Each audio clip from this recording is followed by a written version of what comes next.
കോഴിക്കോട് സൗത്തിൽ ശക്തമായ മത്സരം ഉണ്ടാവുമെന്നാണ് നമ്മൾ വിചാരിക്കുന്നത്. കാരണം കോഴിക്കോട് സൗത്തിൽ മത്സരിക്കുന്നത് അവിടെ INLൻ്റെ സീറ്റാണ്. LDF അത് INL കൊടുത്ത സീറ്റ്. INLൻ്റെ സിറ്റിംഗ് MLA അഹമ്മദ് ദേവർകോവിൽ അവിടെ മത്സരിക്കുന്നു എന്നുള്ളതാണ്. അഹമ്മദ് ദേവർകോവിൽ 12,500 വോട്ടുകൾക്കാണ് 2021 ലീഗിലെ നൂർബിന റഷീദിനെ പരാജയപ്പെടുത്തിയത്. അത് 2021 കഴിഞ്ഞ തെരഞ്ഞെടുപ്പിൽ.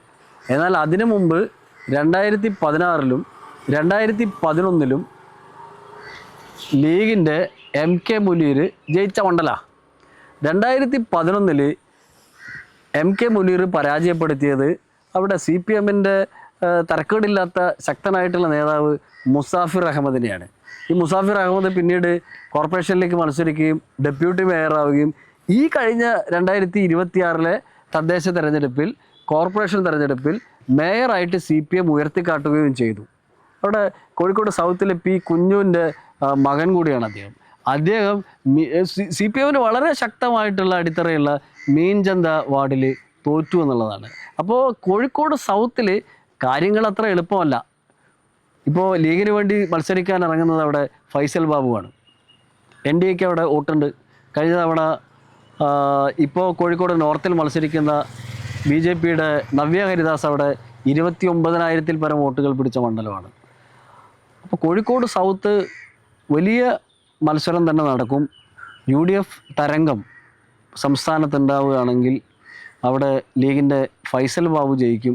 അതല്ല, സംസ്ഥാനത്താകമാനം ഒരു ടൈറ്റ് കോമ്പറ്റീഷനാണ്. LDF UDF തമ്മിലൊരു ടൈറ്റ് കോമ്പറ്റീഷൻ നടക്കുകയാണ്. ഒരു 10 സീറ്റുകളുടെ വ്യത്യാസം മാത്രമാണ് സംസ്ഥാനത്ത് ഉണ്ടാകാൻ പോകുന്നതെങ്കിൽ അഹമ്മദ് ദേവർകോവിൽ തന്നെ ജയിച്ചു കയറും. എന്നാൽ UDF തരംഗമാണെങ്കിൽ സംശയമില്ല, ഒരു പക്ഷേ ഫൈസൽ ബാബു തന്നെ, ലീഗിൻ്റെ ഫൈസൽ ബാബു തന്നെ ജയിച്ചു കയറും എന്നുള്ളതാണ്. BJPക്ക് NDAക്ക് വോട്ടുള്ള ഒരു മണ്ഡലമാണ്. കഴിഞ്ഞ 2021 BJPയുടെ കോർപ്പറേഷൻ കൗൺസിലായിരുന്ന നവ്യ ഹരിദാസ് ഇപ്പോൾ അവർ കോഴിക്കോട് നോർത്തിൽ മത്സരിക്കുന്നു. അവർ മത്സരിച്ചപ്പോൾ 25,000 വോട്ടുകൾ നേടിയ ഒരു മണ്ഡലമാണ് കോഴിക്കോട് സൗത്ത്. അവിടെ ഒരു യുവാക്കളുടെ പ്രതിനിധി എന്ന നിലയിൽ BJPയുടെ ഒരു T റനീഷാണ് അവിടെ മത്സരിക്കുന്നത്. അദ്ദേഹവും ആ വോട്ട് സമാഹരിക്കുമെന്നാണ് നമുക്ക് മനസ്സിലാക്കാൻ കഴിയുന്നത്. അതുകൊണ്ട് തന്നെ ശക്തമായൊരു മത്സരമാണ് കോഴിക്കോട് സൗത്തിൽ നടക്കുന്നത്.